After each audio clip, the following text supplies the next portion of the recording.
presentar su artículo con su análisis y comentario. En el caso de estos 5 alumnos, van a hacer una breve presentación de sus trabajos al resto de compañeros como parte de esta actividad formativa. La revista de revistas es una actividad formativa que se repite siempre durante el residentado médico y probablemente más allá, más adelante en la formación que ustedes van a tener en el futuro.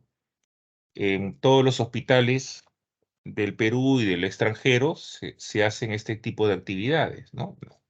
El objetivo de una revista de revistas es revisar de manera concisa, pero a la vez pormenorizada, artículos. O sea, uno revisa minuciosamente, pero presenta de manera concisa. Esa es la idea, ¿no? Uno revisa, uno lee de manera detallada, pormenorizada, minuciosa, pero presenta de manera concisa y resumida.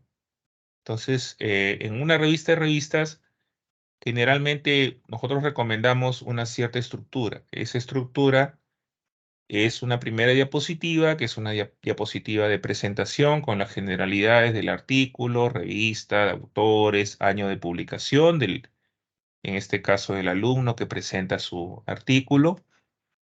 Una segunda diapositiva que es el background, o la introducción, lo que ya se sabe del tema, lo que se pretende conocer con el trabajo, cuáles son los objetivos del trabajo. En este caso, en la introducción casi siempre se parte de una pequeña presentación del tema general. 2, el segundo párrafo es el tema específico. 3 es lo que ya se conoce del tema específico. Y 4 es lo que se quiere conocer, ¿no? Entonces se finaliza con el objetivo del estudio, el objetivo de la presentación.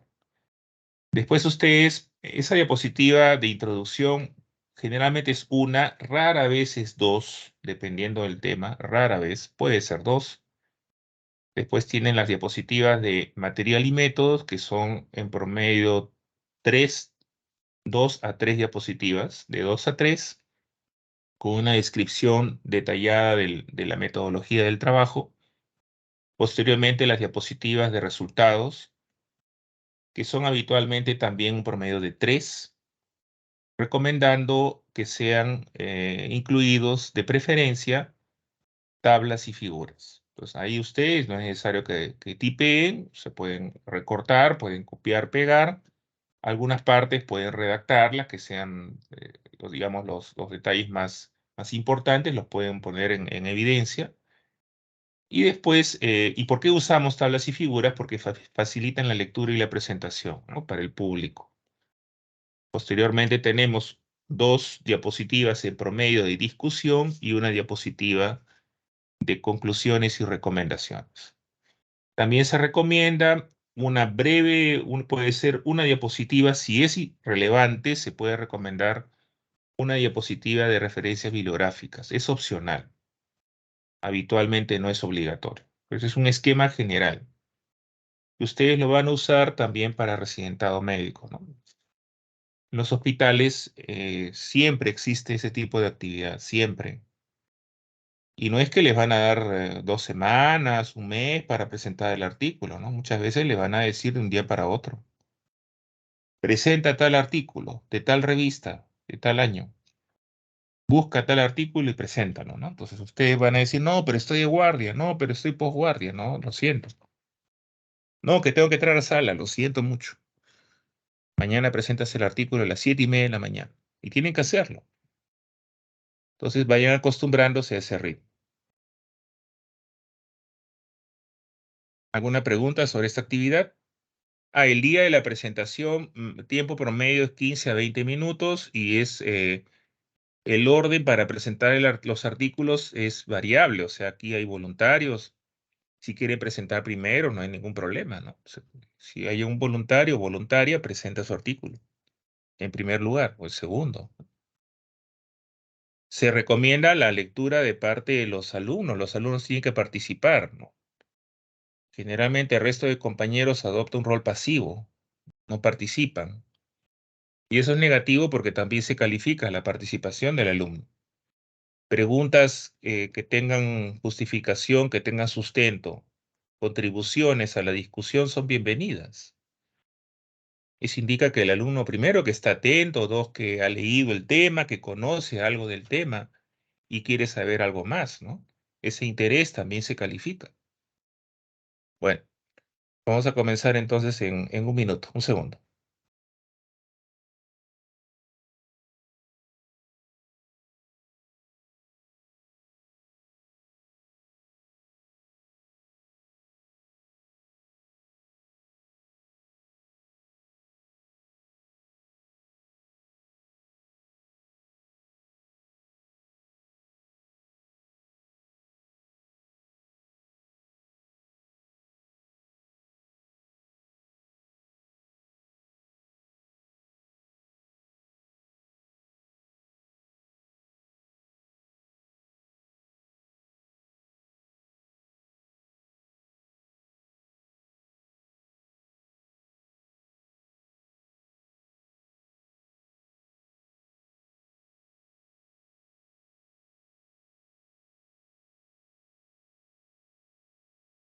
Bien, vamos a hacer una breve revisión de los conceptos más importantes, los conceptos generales sobre el uso de la medicación en esta población, en los adultos mayores, teniendo en consideración de que vamos a tocar solamente aquellas cosas que son de interés transversal, aquellos detalles específicos del uso de tal o cual molécula en tal o cual condición o en tales grupos de problemas, no lo vamos a tocar, porque esto ya entraría en el campo de la terapéutica. Todos estos detalles habitualmente se examinan en curso de terapéutica.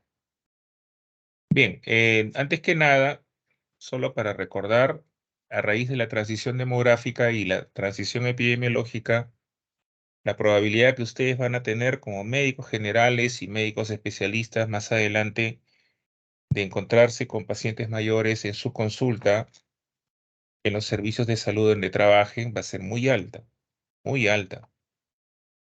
Y esto en raíz de del aumento en la esperanza de vida al nacer. Como ya hemos revisado, este aumento en la esperanza de vida al nacer debería promover también un aumento en los contenidos educativos de geriatría y gerontología, no solamente de las escuelas de medicina, sino también del resto de profesionales de la salud, junto con un plan que debería ser bienvenido, un plan de envejecimiento que abarque no solamente los aspectos médicos, sino también sociales. Las características de los pacientes mayores son también ya conocidas. En este caso se conjugan alteraciones frecuentes que abarcan no solamente la esfera sensorial, sino también problemas comunes como trastornos del sueño, enfermedades osteoarticulares y cardiovasculares, una mayor prevalencia de estreñimiento, hipertensión, depresión, diabetes y enfermedad respiratoria crónica.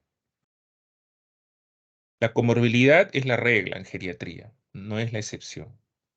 La comorbilidad también promueve habitualmente el riesgo de polifarmacia, y con la polifarmacia las interacciones entre fármacos, las reacciones adversas y además el incumplimiento terapéutico. Esquemas terapéuticos complejos generalmente son esquemas terapéuticos que pueden ser incumplidos por parte del paciente. Los pacientes mayores se caracterizan entonces por un conjunto de condiciones, no solamente fisiológicas, sino también un aumento en la prevalencia de enfermedades crónicas que van a originar no solamente procesos inflamatorios, sino también disfunciones metabólicas, neuroendocrinas, una alteración de la homeostasis, frecuentemente la aparición de sarcopenia y fragilidad, así como también disfunción endotelial. Esto se ve mucho en pacientes cardiovasculares, así como una disminución de la capacidad inmunitaria, lo cual conlleva obviamente un aumento en la vulnerabilidad a las infecciones. En la prescripción de fármacos a las personas mayores se han descrito varios errores o varios problemas. Uno de ellos es que habitualmente el diagnóstico es incompleto o errado. Las razones de esto son múltiples. ¿Por qué llegamos a este punto? Podremos pasarnos una hora discutiendo. Pero una buena terapéutica siempre empieza con un diagnóstico correcto, preciso, o por lo menos un diagnóstico presuntivo coherente, que implique un plan de trabajo que lleve relación lógica con este diagnóstico de entrada. Se debe recabar también una buena historia clínica completa de todos los fármacos que el paciente recibe, incluyendo aquellos que se automedica. No debemos nunca prescribir medicación sin evidencia de eficacia. Primero lo esencial, primero lo fundamental, después el resto. Se deben revisar las dosis y las vías de administración de los medicamentos. Tenemos que revisar si existen riesgos de interacciones farmacológicas o que estos fármacos pueden servir a veces para aliviar síntomas, mejorar la calidad de vida de una enfermedad o podrían también a veces, por sus efectos colaterales, podrían agravar los síntomas de otra enfermedad, ¿no? Hay muchos ejemplos, ¿no? En el caso de la incontinencia urinaria de urgencia, se prescriben a veces anticolinérgicos. Estos fármacos pueden a veces en pacientes con demencia desencadenar episodios confusionales, delirium. El uso de medicamentos como por ejemplo el uso de los beta bloqueadores puede ayudar al tratamiento de las crisis anginosas en pacientes con enfermedad coronaria, pero podría también agravar los síntomas de una insuficiencia arterial periférica. Al bloquear el efecto beta que favorece la vasodilatación arterial. Así hay diferentes ejemplos de interacciones. Relación riesgo-beneficio es vital, ¿no? Un ejemplo típico es el paciente diabético. Seguramente creo que Rosa es la que hace la clase, Rosa les habrá explicado cómo en geriatría el manejo de la diabetes sufre modificaciones, no tanto por la medicación ni por las guías generales de práctica clínica. Lo que sucede es que los objetivos terapéuticos deben ser redefinidos en función de la condición general del enfermo, de su expectativa de vida o si presenta o no en una enfermedad terminal o si es un paciente o no con fragilidad. Pero la relación riesgo-beneficio está siempre en mente o debe estar siempre en mente del médico. Igual sucede con pacientes con cáncer, igual sucederá con pacientes con inmovilidad permanente, irreversible, igual sucederá con pacientes con demencia. Es una pregunta que siempre hay que hacerse. En el caso de un ejemplo, pacientes con fibrilación auricular, ¿no? Que ya tengan demencia vascular, fibrilación auricular que nunca fueron anticoagulados, ¿no? La pregunta es, ¿vale la pena indicarles probablemente un DOC, un anticoagulante directo, podría ser una opción? Pero si no hay posibilidad de comprarlos, ¿valdría la pena exponerlos a los riesgos de warfarina? ¿En vistas de qué beneficio? O sea, ¿qué voy a lograr yo en este tipo de enfermos? ¿Lo voy a someter a un riesgo innecesario de una hemorragia, potencialmente incluso fatal? ¿Cómo es la condición familiar del paciente? ¿Cuál es el soporte social? ¿Se podrá hacer periódicamente sus controles de tiempo de protrombina, INR o no? Y obviamente el costo-beneficio. A paridad de eficacia, escogemos siempre el fármaco más seguro. Y a paridad de seguridad, escogemos el fármaco más económico. Y a paridad de costo, escogemos el fármaco más fácil de usar. Esas son las reglas. Consideremos también el monitoreo del paciente. No olviden que el acto médico no termina cuando ustedes le dan una receta al paciente. Ni que tampoco todo se resuelve con medicamentos. Ojo, ya habrán visto muchos casos, hay ejemplos en sus prácticas, etcétera, que a veces en geriatría, más que prescribir, la idea es desprescribir. A veces gano más quitando medicación, vigilando la aparición de reacciones adversas y teniendo cuidado de no atribuir reacciones adversas a nuevas enfermedades. Bueno, la literatura es abundante sobre esto, sobre los tratamientos insuficientes o tratamientos que no se indican en diferentes enfermedades del adulto mayor. Hay mucha información sobre esto. Grandes estudios observacionales en adultos mayores que habían tenido infarto en miocardio demostraban de que la frecuencia de uso de beta bloqueadores no era la esperada. Que muchos pacientes con hipertensión no estaban recibiendo un tratamiento exitoso, no estaban alcanzando las metas que se recomiendan para el buen control de la hipertensión. Que había pacientes con dislipidemia y que por prevención secundaria deberían recibir dosis óptimas de hipolipemiantes, pero permanecían con valores de LDL y HDL colesterol inadecuados. En el momento que se usaban los estrógenos también. Actualmente el uso de estrógenos ha quedado reservado para aquellas personas con síntomas geniturinarios muy intensos y de preferencia se indican estrógenos tópicos. Los IECA también son otro grupo de fármacos menos utilizados. Los beta bloqueadores en falla cardíaca crónica. El uso de quimioterapia en el cáncer. Opioides para el dolor crónico no oncológico. Anticoagulación oral para fibrilación auricular valvular y no valvular. Antidepresivos para depresión. Antidemenciales en pacientes con Alzheimer. Antirresortivos en pacientes con osteoporosis. O sea, la lista es larga. La lista existe. Lo importante es estar conscientes de que no es una realidad, digamos, adecuada, ¿no? Debería cambiar. Ventana terapéutica.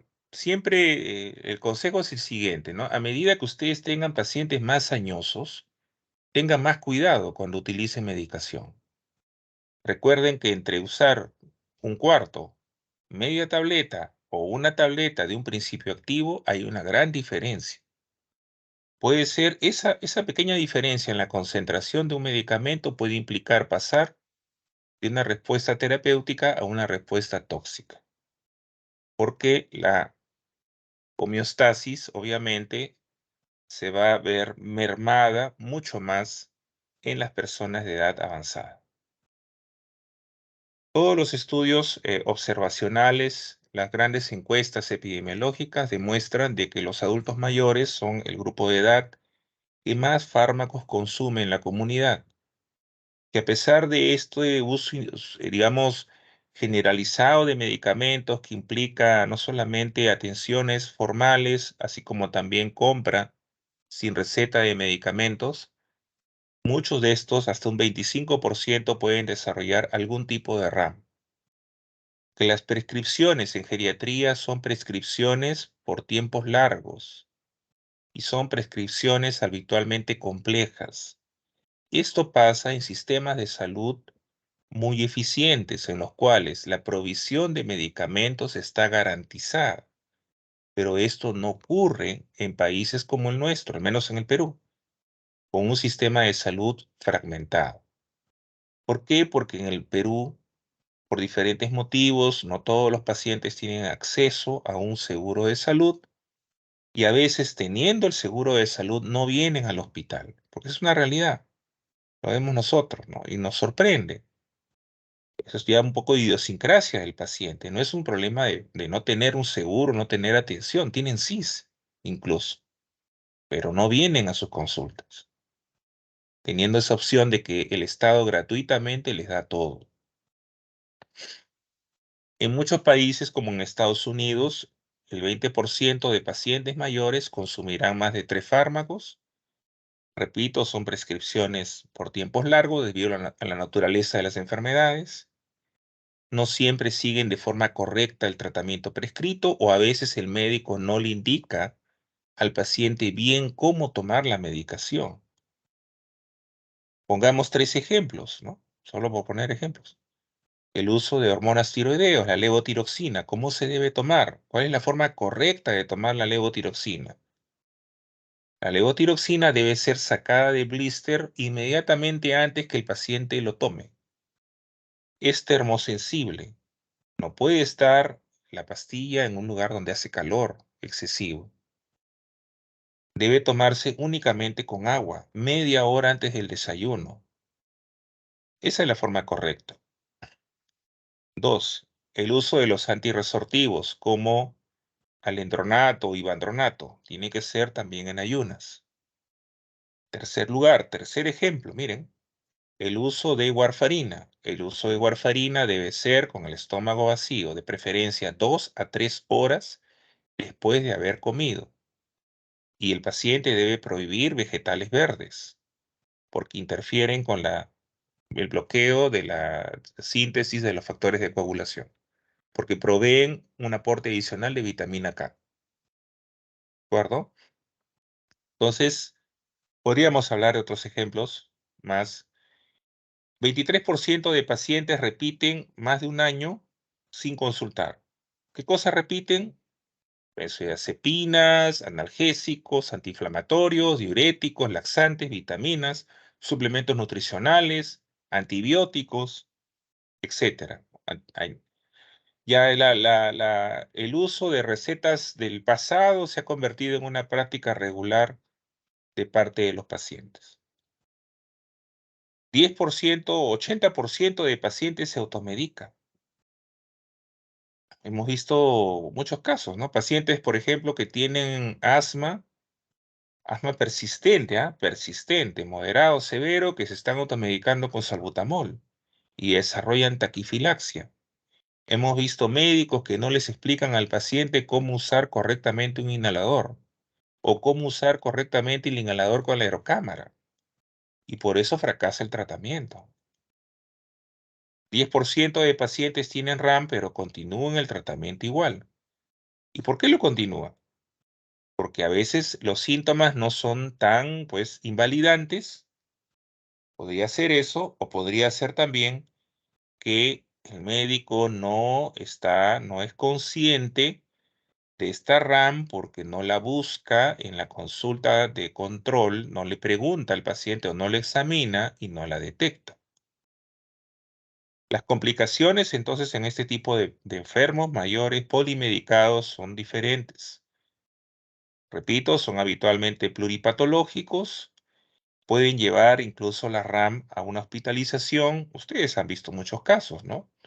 Pongamos 3 ejemplos: hemorragia digestiva alta por AINES, caídas por uso inapropiado de benzodiazepinas, confusión mental por anticolinérgicos, retención urinaria aguda por antihistamínicos, diarrea aguda por antibióticos, etcétera.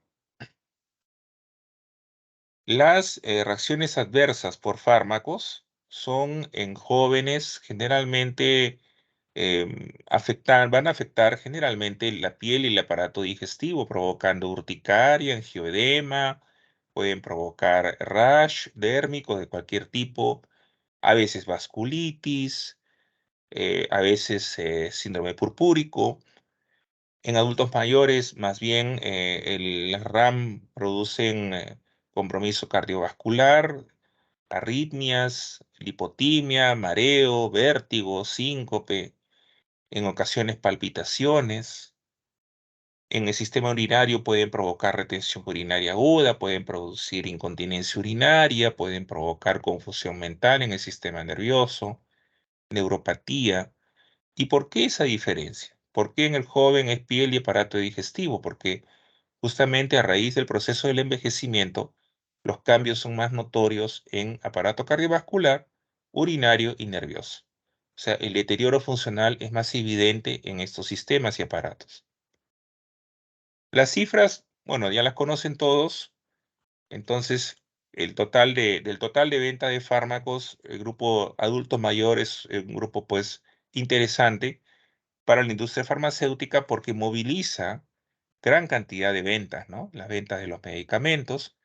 Y repito, son medicamentos que se van a prescribir por tiempos prolongados. Dentro de los países de la región, en Chile ya se han hecho estudios bastante interesantes que corroboran lo que les dije. Hay mucho abuso de fármacos como benzodiazepinas, analgésicos, diuréticos, laxantes, AINES. Las benzodiazepinas, incluso en los congresos de geriatría, ahora son motivo de los llamados tratamientos de deshabituación. Hay una charla que tuve en un congreso, que asistí a un congreso de los denominados protocolos de deshabituación, ¿no? ¿En qué casos deshabituar? Uno de ellos era benzodiazepinas, uno de ellos. El otro era antipsicóticos, me acuerdo, antipsicóticos. Y el tercero era el tema de los AINES que eran reemplazados por otros analgésicos.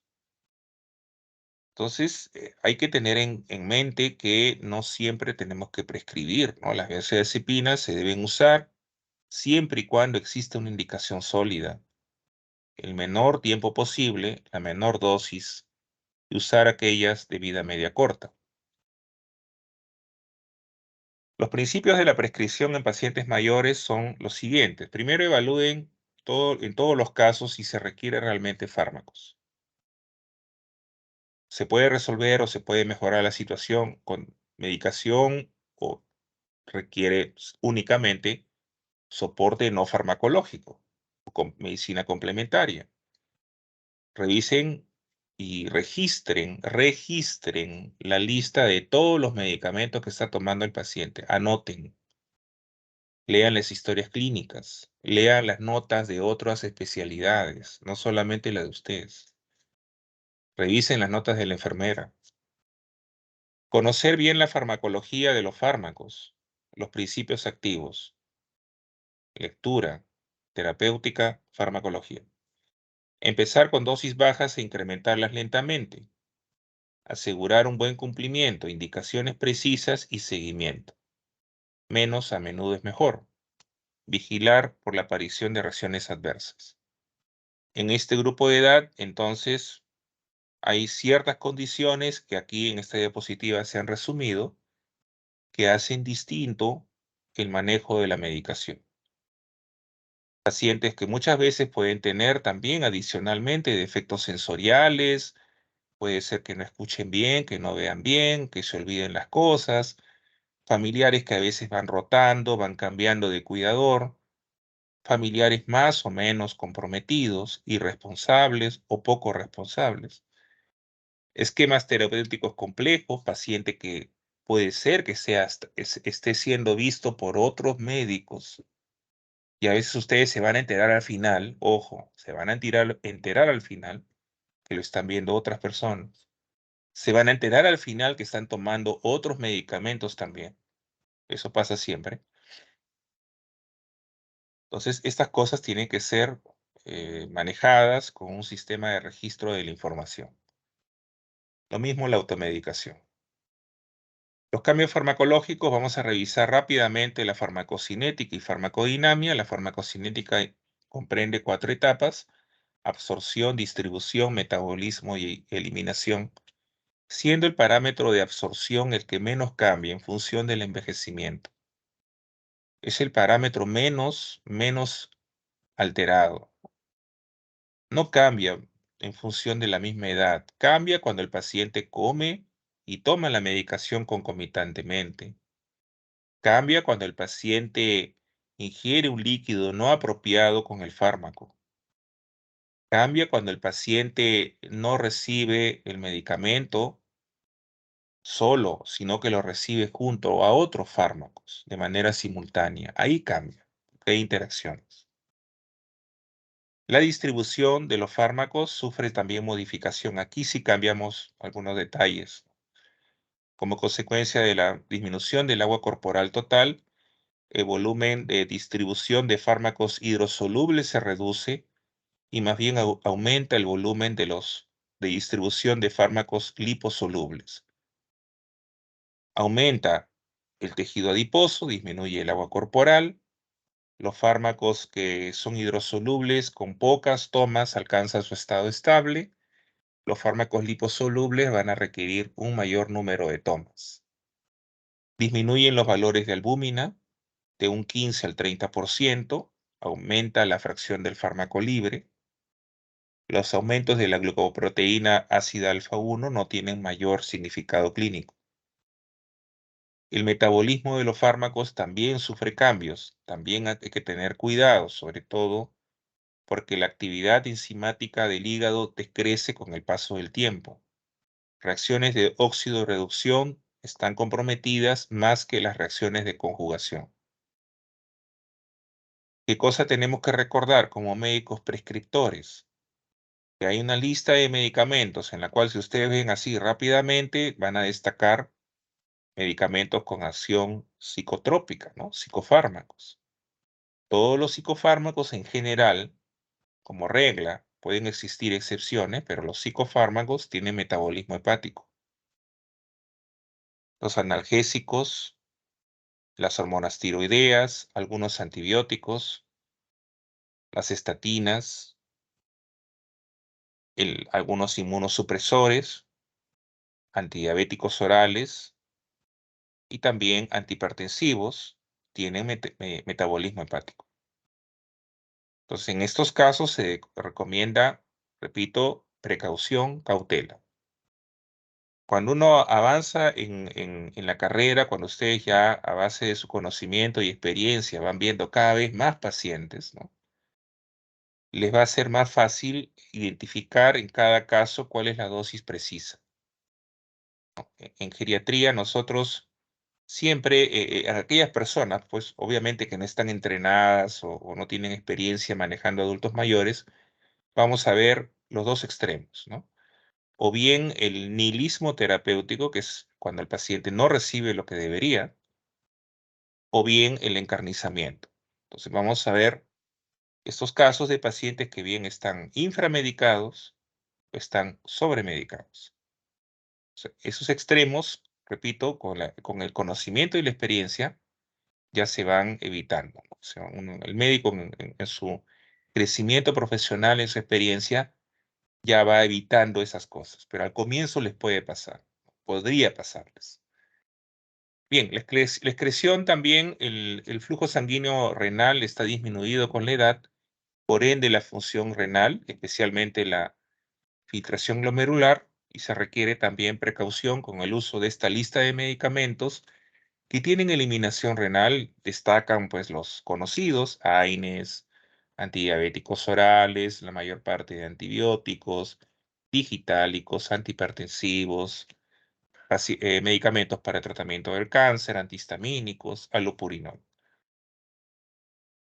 La farmacodinamia se refiere más bien a la sensibilidad del adulto mayor a los fármacos, los cambios que pueden ocurrir en los receptores celulares cuando el medicamento llega a la célula, teniendo en cuenta que el paciente mayor es mucho más sensible a los efectos conocidos de benzodiazepinas, narcóticos, así como también anticoagulantes orales. Dosis bajas pueden, digamos, ser suficientes para alcanzar el efecto terapéutico, mientras que para medicamentos que actúen en receptores beta-adrenérgicos se requerirán dosis mayores, y esto es porque con el paso del tiempo hay una desensibilización del receptor beta-adrenérgico, y eso se considera un cambio fisiológico.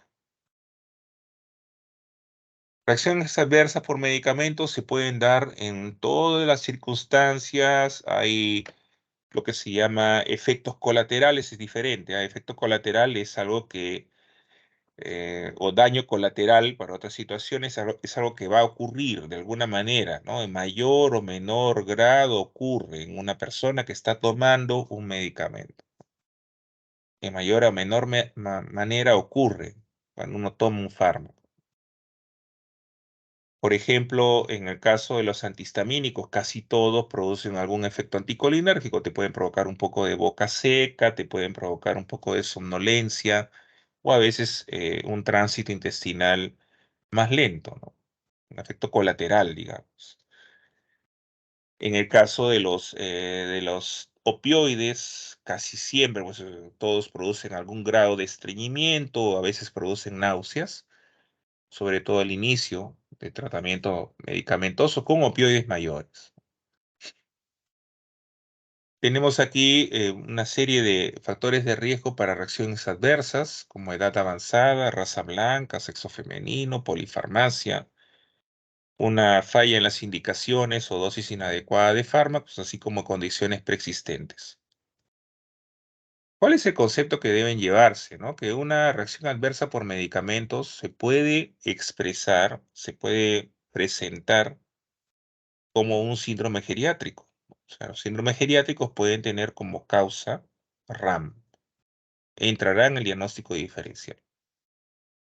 Si yo tengo un paciente con caídas, las caídas pueden ser por hipotensión ortostática, por antihipertensivos, el estreñimiento puede ser debido a calcio antagonistas, antihistamínicos, antipsicóticos, antidepresivos, antiparkinsonianos.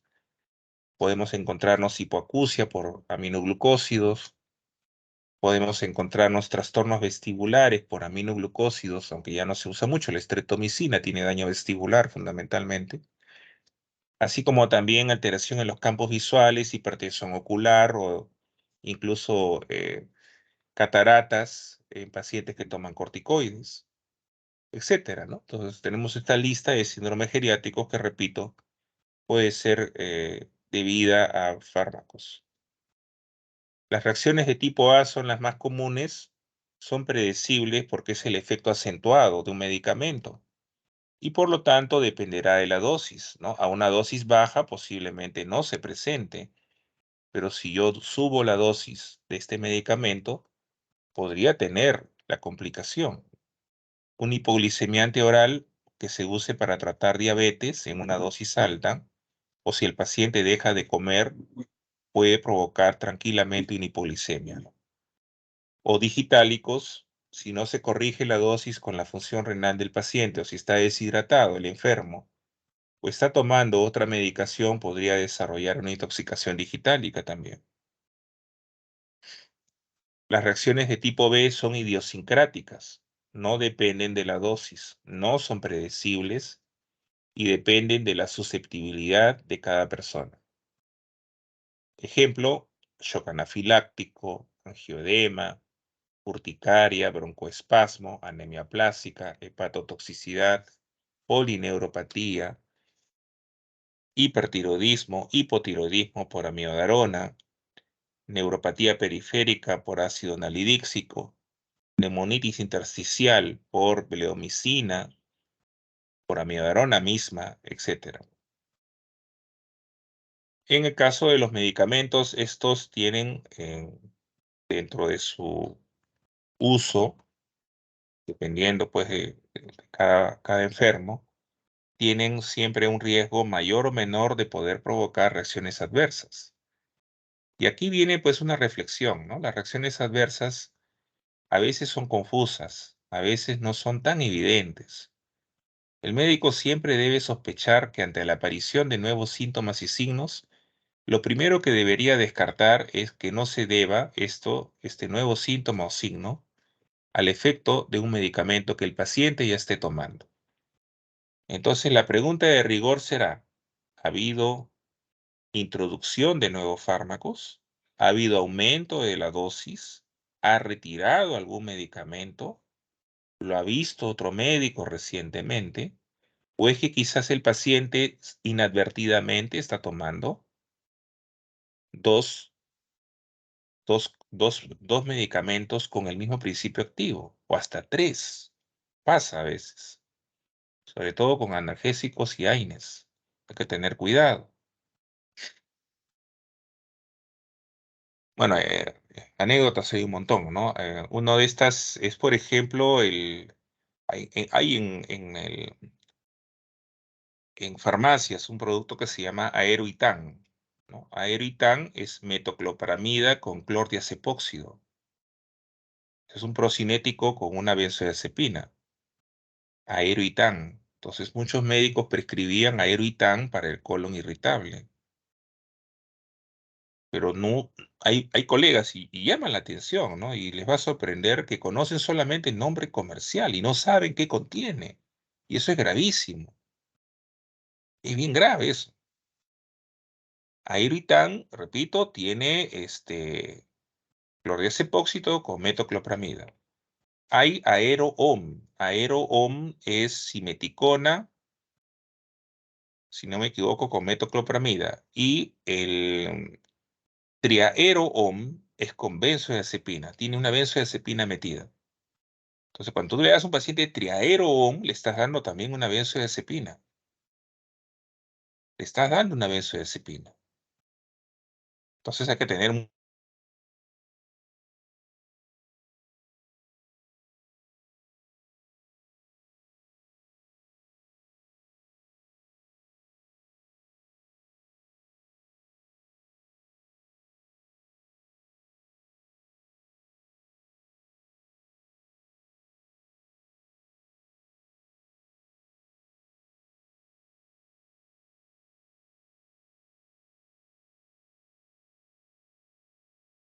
¿Se escucha? Sí, Tengo doctor. problemas de red. Sí, ya. Vamos a ver, tengo problemas de red ahorita.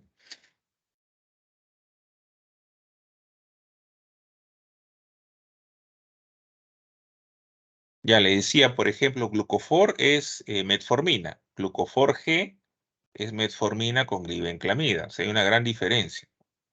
Tener mucho cuidado. Podemos tener también el efecto cascada, que es cuando un paciente se va deteriorando progresivamente como consecuencia de reacciones adversas a fármacos. Llámese uso de corticoides y AINES que provocan retención de sodio y agua, hipertensión y falla cardíaca. Llámese caídas por dosis inapropiadas de antihipertensivos o benzodiazepinas. Llámese megacolon tóxico, como en esta diapositiva, por uso de opioides. Llámese crisis de gota por uso de en pacientes con hiperuricemia subclínica e hipertensión. Llámese parkinsonismo por procinéticos, a veces como sulpidida, que les encanta a los gastroenterólogos. Siempre recomendamos dosis bajas de inicio en geriatría para terminar ya la mitad o la cuarta parte de la dosis que se usa en promedio en adultos jóvenes, incrementándola poco a poco, lentamente, hasta alcanzar la mínima dosis eficaz o máxima dosis tolerada. Esa es la regla.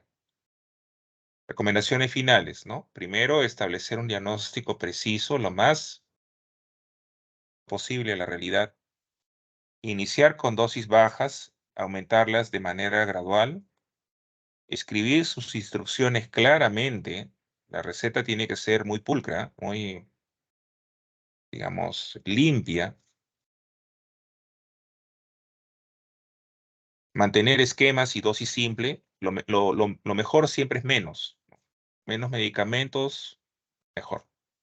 Cambios, cuando hagan cambios uno por uno. No hagan grandes cambios en la terapéutica. Cambios simultáneos de varios fármacos pueden dar problemas. Es mejor hacer un cambio a la vez. Revisar la lista de los medicamentos. Preguntar, registrar, apuntar. Uno por uno, pregunten. Y evitar el efecto cascada. Porque aquí el concepto de calidad de vida es muy importante. Es fundamental.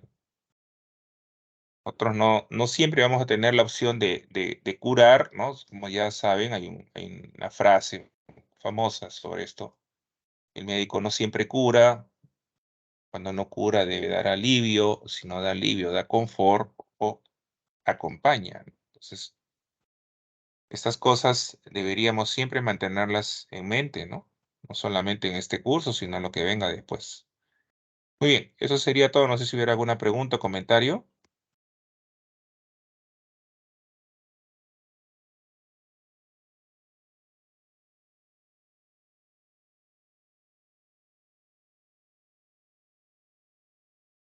Preguntas. Si no hay preguntas, nos vemos en 10 minutos. ¿Quién expone hoy día? López Vargas, doctor. Ya. Y doctora López, en 10 minutos comenzamos. Gracias. Gracias, doctor.